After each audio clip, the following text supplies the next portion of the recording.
Hay una idea, un concepto susurrado en los rincones más oscuros de la teología, que ha causado más noches de insomnio y más ansiedad espiritual que casi ningún otro. El llamado pecado imperdonable. Quizás lo has escuchado. La idea de que puedes cometer un error, decir una palabra, pensar un pensamiento tan terrible, que te cierra para siempre las puertas del cielo. Un punto de no retorno. La máxima ofensa contra Dios, de la que no hay vuelta atrás. Pero, ¿qué es realmente? ¿Es un acto específico? ¿Es una blasfemia dicha en un momento de rabia? ¿Es posible cometerlo por accidente y quedar condenado sin saberlo? Esta pregunta ha aterrorizado a millones de personas sinceras. Ese miedo tan específico, el miedo al error definitivo, en realidad no nació de la nada. Es la punta del iceberg. Es la consecuencia más extrema de una historia mucho más grande que nos hemos contado por siglos. La historia de un Dios que es como un juez súper estricto. Un rey poderoso que se ofende fácilmente y que lleva un registro detallado de cada error, como un contador cósmico que espera al final para pasarnos la factura. Y por culpa de esa historia, hemos vivido con miedo. Hemos pensado que tenemos que ganarnos el cariño de Dios, sintiendo que nunca damos el ancho. Es una carga pesadísima, no damos el cariño de Dios, sintiendo que nunca damos el ancho. Es una carga pesadísima, ¿no crees? Caminar por la vida con esa mochila de piedras, temiendo no solo el juicio final, sino la posibilidad de cometer ese terrible pecado imperdonable. Pero, aquí viene la pregunta que lo cambia todo. ¿Y si toda esa historia, desde el juez estricto hasta su consecuencia más aterradora, el pecado imperdonable, estuviera fundamentalmente equivocada? ¿Y si nos hemos estado contando un cuento de terror espiritual cuando la verdad es una historia de amor incondicional? ¿Y si la verdad sobre el perdón fuera mucho más sencilla, mucho más liberadora y más increíble de lo que pensamos? Aquí es donde entra una perspectiva que lo cambia todo. Una luz que nos llega a través de la quinta revelación del libro de Urantia y que viene a desmantelar ese viejo edificio de miedo, ladrillo por ladrillo. Y lo que nos dice es revolucionario. El perdón no es algo que tienes que arrancar de los cielos. Ya es tuyo, siempre lo ha sido. Es la atmósfera en la que vives, el regalo de un padre que te ama sin condiciones. En este video, vamos a explorar a fondo esta verdad liberadora. Desempacaremos juntos la verdadera naturaleza del amor de Dios. Entenderemos qué es realmente el pecado y cómo podemos recibir ese perdón que nos espera. Y sí, por supuesto, vamos a responder de una vez por todas la pregunta con la que empezamos. ¿Qué es en realidad el llamado pecado imperdonable? Y te adelanto algo, su verdadera naturaleza te sorprenderá y te traerá una paz inmensa. Quédate y descubre por qué, si esta pregunta te preocupa, es la señal más clara de que no tienes absolutamente nada que temer. Entonces, si estamos de acuerdo en dejar atrás esa idea tan pesada de un Dios juez y castigador, la pregunta obligada es, si Dios no es eso, entonces, ¿quién es? ¿Cómo es realmente? ¿Cuál es su verdadera cara? La respuesta, según la revelación del libro de Urantia, es increíblemente directa y lo cambia todo. La verdad fundamental, el punto de partida de toda la realidad, es esta: Dios es amor. Y no me refiero al amor como un simple sentimiento o una de sus muchas cualidades. No. La revelación nos dice que el amor es su esencia misma, que su actitud personal y única hacia todo lo que pasa en el universo es siempre una reacción de afecto divino. Piénsalo un momento. No es que a veces ame y a veces se enoje. Más bien, su configuración de fábrica, por así decirlo, es el amor. Es lo único que sabe ser. Por eso es un error gigante pensar que tenemos que convencerlo para que nos quiera. Jesús lo dijo una y otra vez, y es quizás la frase más liberadora que podemos escuchar: el Padre mismo os ama. Su misión no fue venir a la tierra para rogarle a Dios que nos perdonara, fue venir para convencernos a nosotros de que el perdón y el amor de Dios ya estaban ahí, desde siempre, sin condiciones. Él vino a corregir nuestra pésima imagen de su Padre, y aquí es donde chocamos con otra idea que solemos tener mal: la justicia. Pensamos, bueno, si Dios es puro amor, ¿dónde queda la justicia? ¿No hay consecuencias? Y es una buena pregunta. Pero la revelación nos da una definición de la misericordia que te vuela la cabeza. Nos dice que la misericordia divina es, y cito, simplemente justicia atemperada por esa sabiduría que proviene de la perfección del conocimiento. ¿Qué significa esto en español? Que la justicia de Dios no es ciega. Al contrario, lo ve todo. Imagina un padre increíblemente sabio. Si su hijo pequeño comete un error, no lo juzga como a un criminal. Entiende su inmadurez, sus limitaciones, el entorno en el que está creciendo. Lo corrige con amor, no con ira. Bueno, la justicia de Dios es así, pero elevada a un nivel infinito. Él conoce perfectamente nuestras debilidades y las presiones de nuestro mundo. Su justicia, por lo tanto, siempre, siempre está llena de compasión. De hecho, la revelación llega a decir algo todavía más fuerte. La necesidad de la criatura es en sí suficiente para asegurar el pleno caudal de su tierna misericordia y de su gracia salvadora. ¿Entendemos el poder de esto? No tienes que merecer su ayuda, no tienes que ganártela, simplemente tienes que necesitarla, y todos la necesitamos. Tu simple necesidad es el único requisito para que su compasión se desborde sobre ti. Claro, la siguiente pregunta es lógica. Si Dios es tan bueno, ¿por qué existe el mal? ¿Por qué sufrimos? La revelación nos aclara que, aunque Dios es perfecto y no puede experimentar el mal en sí mismo, sí, comparte la conciencia de todas nuestras luchas y de nuestra experiencia con la imperfección. Él siente con nosotros nuestras dificultades, nuestros errores, nuestra lucha por ser mejores, no son algo ajeno a Él. Nuestros errores, nuestra lucha por ser mejores, no son algo ajeno a Él. De alguna manera misteriosa, son parte de su propia autorrealización a través de nosotros, sus hijos en el tiempo. Su bondad no es pasiva, es una fuerza tan real y positiva que, como dice el libro, no puede contener las cosas pequeñas e irreales del mal. El mal es como una sombra, una ausencia de luz, y ante la presencia del sol absoluto que es Dios, simplemente no puede subsistir en su naturaleza. Así que la invitación, en este primer paso, es clara. Tenemos que cambiar la imagen que tenemos de Dios en la cabeza. Deja de imaginar a un rey en un trono lejano. Deja de pensar en un juez con un martillo. Y empieza a pensar en un padre afectuoso, increíblemente sabio y compasivo, cuyo único y constante deseo es buscar siempre lo mejor para cada uno de sus hijos, para ti. Ya establecimos que Dios es un Padre amoroso y que su perdón está siempre ahí, listo para nosotros. Esto es increíble, pero inevitablemente nos lleva a otra pregunta que seguro te estás haciendo. Bueno, si Dios es así de bueno, ¿por qué nosotros seguimos metiendo la pata tan seguido? ¿Por qué existe el mal? Y todos nuestros errores son iguales a sus ojos. Es una pregunta fundamental. Y para ayudarnos a entender, la revelación nos da una especie de mapa, una clarificación para navegar nuestras propias sombras. Nos enseña a diferenciar entre tres cosas que a menudo metemos en el mismo saco: la maldad, el pecado y la iniquidad. Entender esto es clave. Primero, hablemos de la maldad. En el contexto del libro, maldad no es lo que solemos pensar. No se refiere a una intención oscura y retorcida. Es algo mucho más simple. Es el resultado de nuestra inmadurez. Son los tropezones, los errores de cálculo, las decisiones tontas que tomamos porque todavía estamos aprendiendo a vivir. Como dice el libro, es la elección inmadura y el desliz irracional de los que se resisten a la bondad, rechazan la belleza y traicionan la verdad.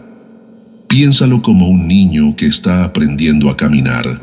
Se va a caer muchas veces, no porque sea malo o porque quiera hacerse daño, sino porque sus piernas aún son débiles y su equilibrio es imperfecto.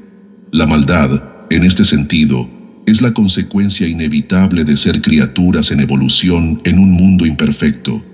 No es tu culpa, en el sentido moral. La revelación es clara. La imperfección de nuestra naturaleza no es pecaminosa. Es simplemente el punto de partida. Es una oportunidad para aprender, para crecer, para volver a levantarnos. Pero luego hay otro nivel. Y aquí las cosas se... Hablemos del pecado. Si la maldad es un error para crecer, para volver a levantarnos. Pero luego hay otro nivel. Y aquí las cosas se ponen más serias. Hablemos del pecado. Si la maldad es un error por ignorancia o inmadurez, el pecado es una elección deliberada. La revelación lo define como la transgresión consciente, conocedora y deliberada de la ley divina, la voluntad del Padre. La palabra clave aquí es consciente. El pecado ocurre cuando tú, en tu interior, sabes lo que está bien.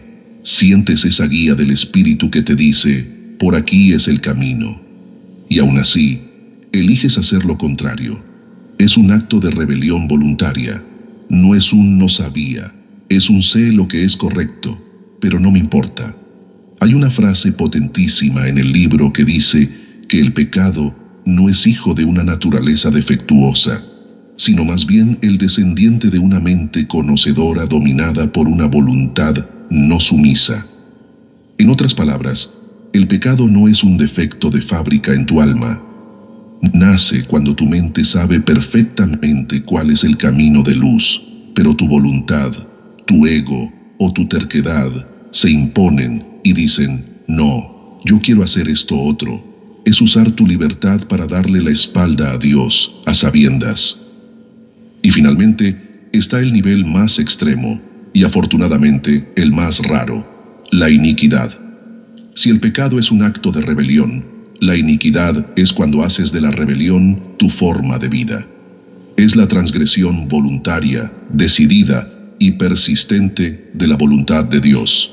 No es un error aislado. Es la elección por la oscuridad hecha una y otra vez, de forma tan obstinada que la persona termina por identificarse completamente con su propio error. Es un rechazo tan total y definitivo del amor del Padre que la personalidad misma empieza a desintegrarse. El libro dice que esto lleva a la pérdida del dominio de la personalidad, una especie de locura espiritual donde la persona se vuelve completamente irreal. Y esto es muy importante. El resultado final de la iniquidad, la aniquilación, no es un castigo que un Dios enojado te envía. Es la consecuencia natural y lógica de elegir la nada. Si te desconectas por completo y para siempre de la fuente de toda realidad, que es Dios, dejas de ser real. Es un acto de autodestrucción espiritual. Ahora, ¿por qué es importante saber todo esto? No es para asustarnos, ni para que nos obsesionemos con clasificar nuestras faltas. Es para darnos claridad, para entender que Dios, en su infinita sabiduría, no ve igual un tropiezo por inmadurez que una rebelión consciente. Y sobre todo, es para darnos esperanza, porque incluso frente al pecado, a esa rebelión consciente que todos cometemos, la puerta a la misericordia del Padre sigue abierta de par en par. Mientras en tu corazón quede la más mínima chispa de arrepentimiento, el más pequeño deseo de querer volver, el camino de regreso está iluminado. La justicia divina, nos dice el libro, siempre está atemperada por la misericordia. Y esa misericordia es el tema de nuestro siguiente paso. Hemos hecho un mapa de las sombras, la maldad, el pecado y la iniquidad. Y al llegar al punto más oscuro, la iniquidad, es inevitable que surja una de las ideas más aterradoras y malentendidas de la historia de la religión, el famoso pecado imperdonable. Generaciones enteras han vivido con el pánico de cometer, sin querer, un error tan terrible que ni siquiera Dios podría perdonarlo.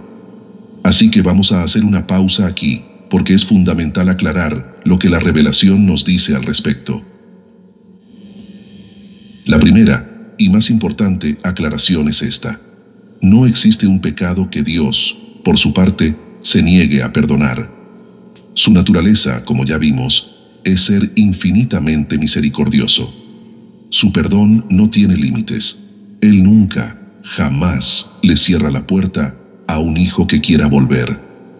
Entonces, ¿de dónde viene esta idea?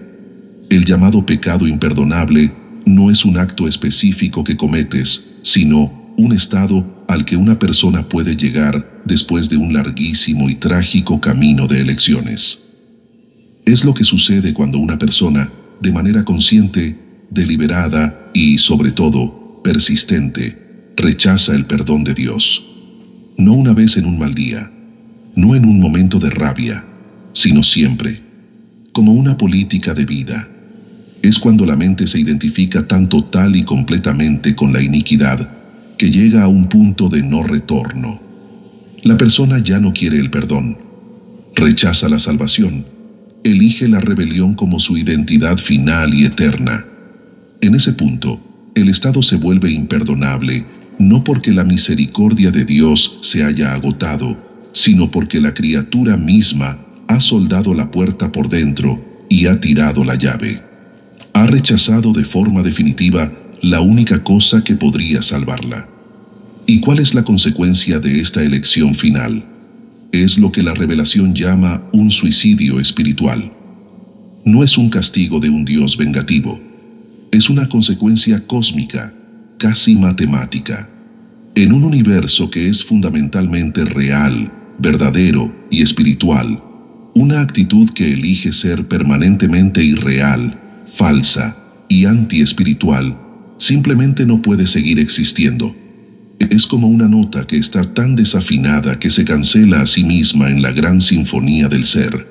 La personalidad, esa individualidad que hizo esas elecciones, simplemente se desvanece, se vuelve como si no hubiera sido. Pero incluso en esta tragedia cósmica, el amor del Padre encuentra una manera de prevalecer.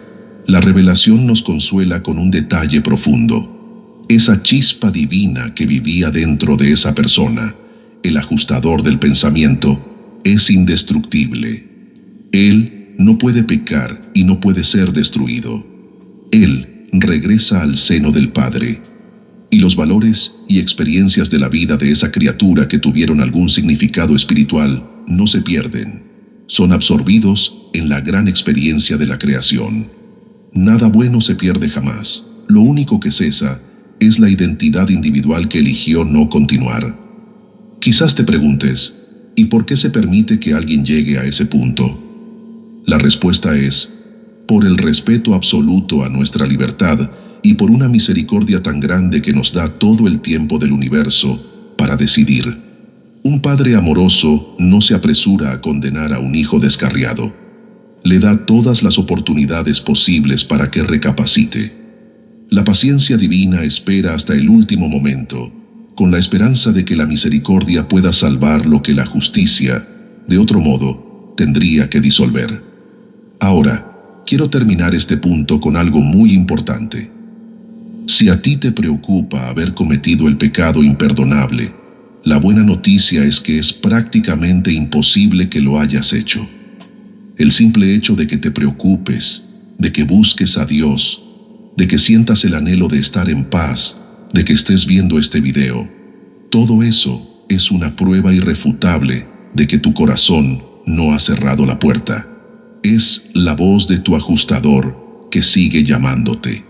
Este estado trágico está reservado para aquellos poquísimos seres que a lo largo de eras se han endurecido en una rebelión tan completa que ya no hay nada en ellos que desee la luz.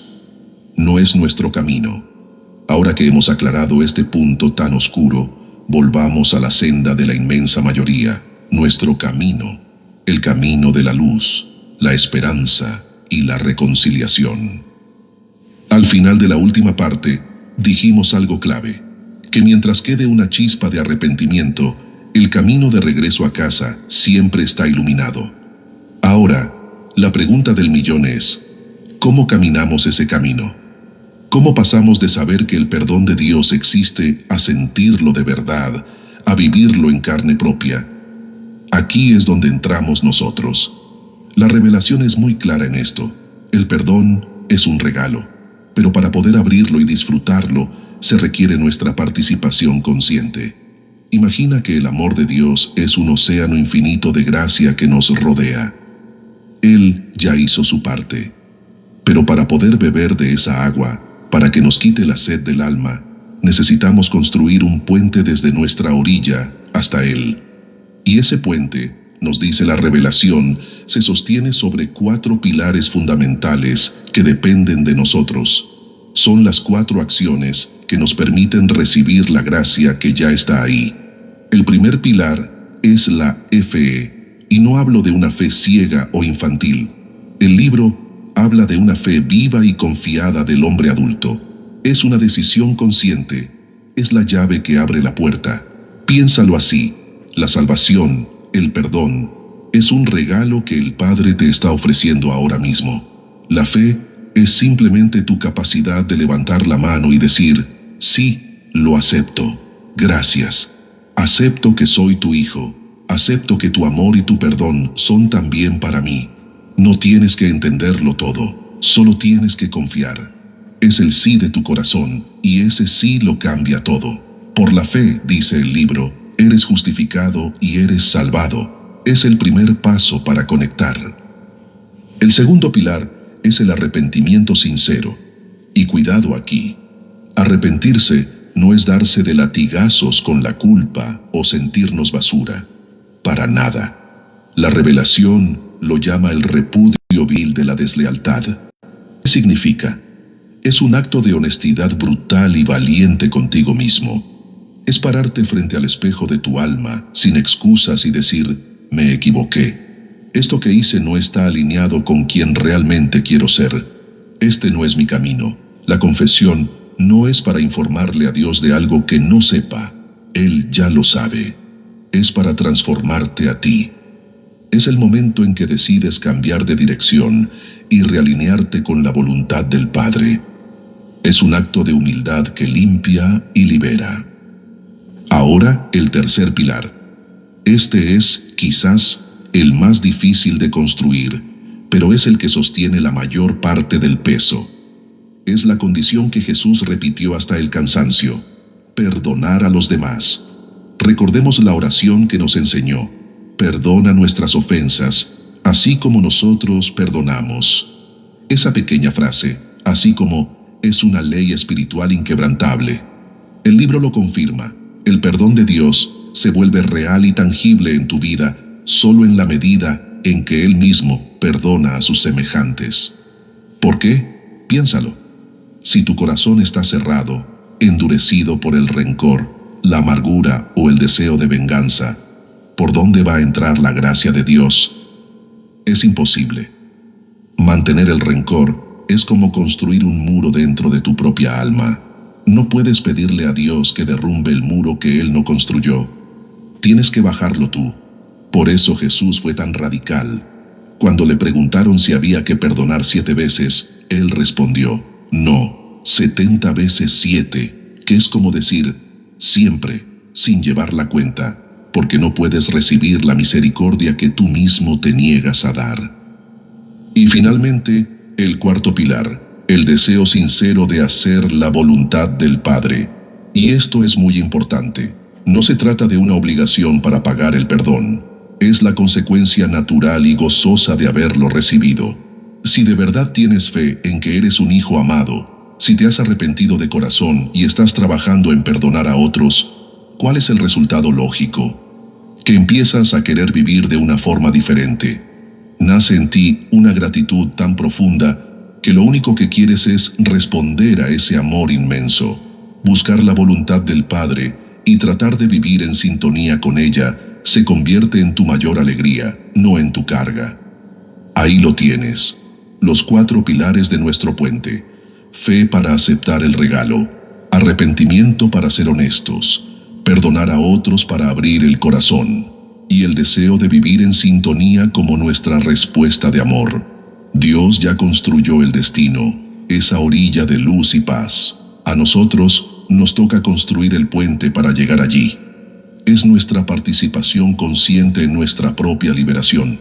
Y la buena noticia es que no tenemos que construirlo solos.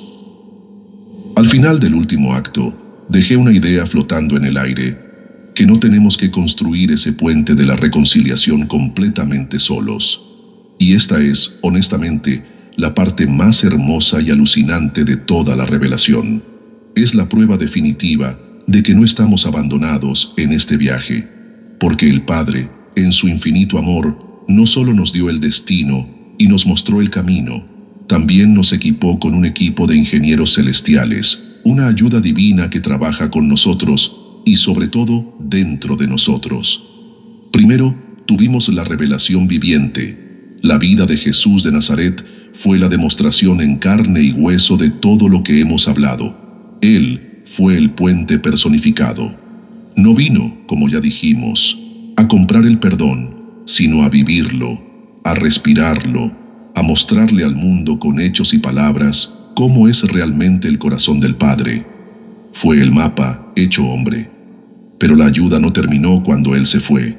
Y aquí es donde quiero que respires hondo, porque lo que la revelación nos dice puede cambiar la forma en que te ves a ti mismo para siempre.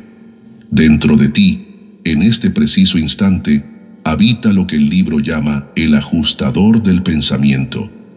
Y escucha bien esto. No es una metáfora ni una idea poética. Es, y cito, un fragmento real del Dios viviente que reside en el intelecto de cada mortal. Piénsalo.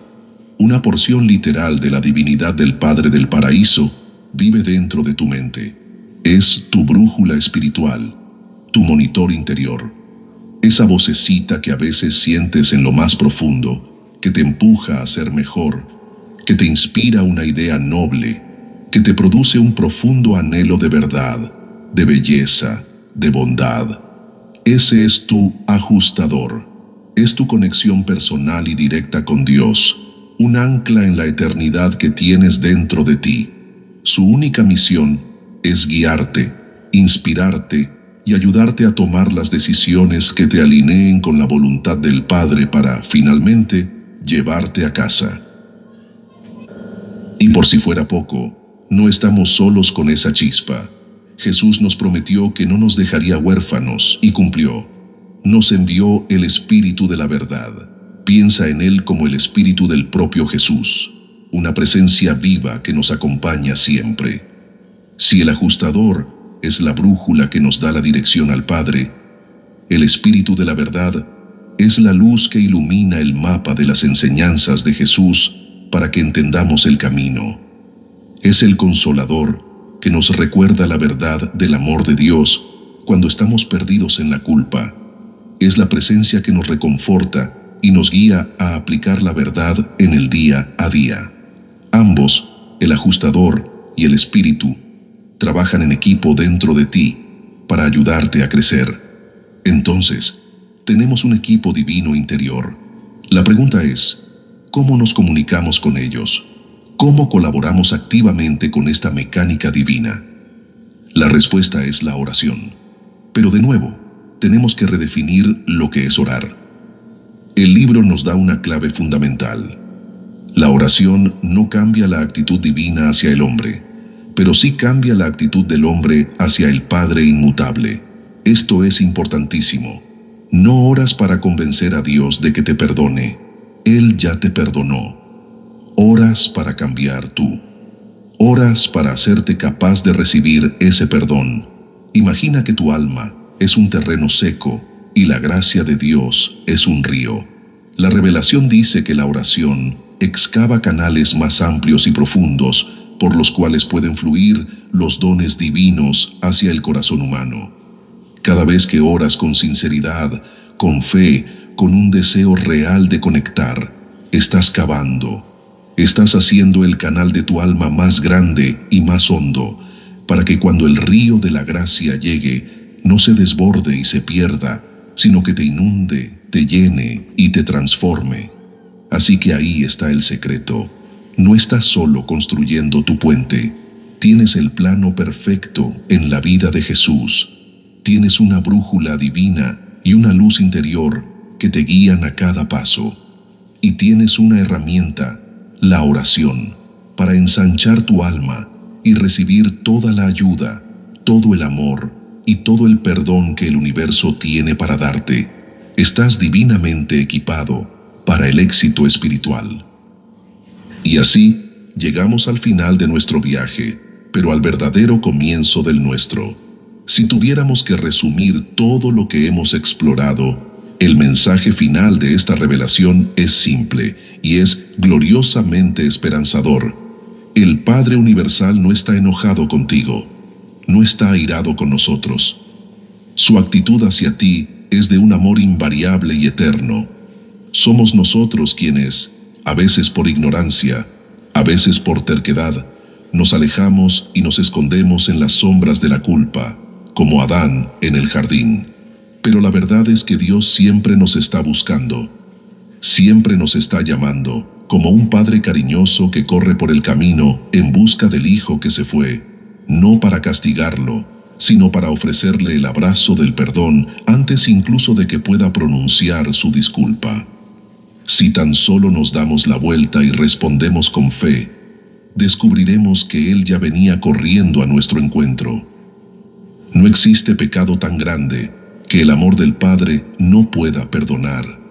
Solo nuestra propia voluntad, si se volviera obstinada y persistente en rechazar eternamente ese amor, podría apartarnos de Él.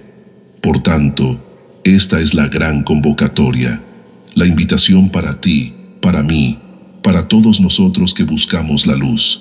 Primero, confiemos plenamente en la misericordia divina. Abandonemos el miedo y atrevámonos a creer en este amor incondicional. Segundo, tengamos el valor de arrepentirnos sin desesperanza. Miremos nuestras faltas con honestidad, no para torturarnos, sino para liberarnos de ellas, sabiendo que el perdón nos espera.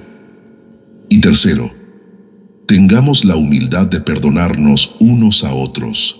Abramos de par en par las compuertas de nuestro corazón, para que la misma misericordia que deseamos recibir pueda fluir a través de nosotros hacia los demás. Cuando hacemos esto, el perdón deja de ser una idea o una doctrina y se convierte en lo que siempre debió ser, una experiencia transformadora, un hecho real y vivido en el alma, que nos trae una alegría y un alivio que el mundo no puede dar. Cada vez que eliges perdonar, no solo sanas tu propia alma, sino que envías una onda de luz que contribuye a la sanación de este mundo. Estás tejiendo, hilo por hilo, el tapiz de una nueva era. Estás participando en la ascensión espiritual colectiva de nuestro planeta. Jesús nos lo aseguró. El reino de Dios está dentro de vosotros, y ese reino incluye la paz y la dicha indescriptibles de sentirnos completamente perdonados y en casa con nuestro Padre. Aprovechemos pues este caudal infinito de misericordia. Entreguémosle nuestras cargas, nuestros errores y nuestras culpas con sinceridad, y recibamos, con el corazón abierto por la fe y la oración, el perdón divino que nos libera, nos sana y nos encamina paso a paso hacia la vida eterna.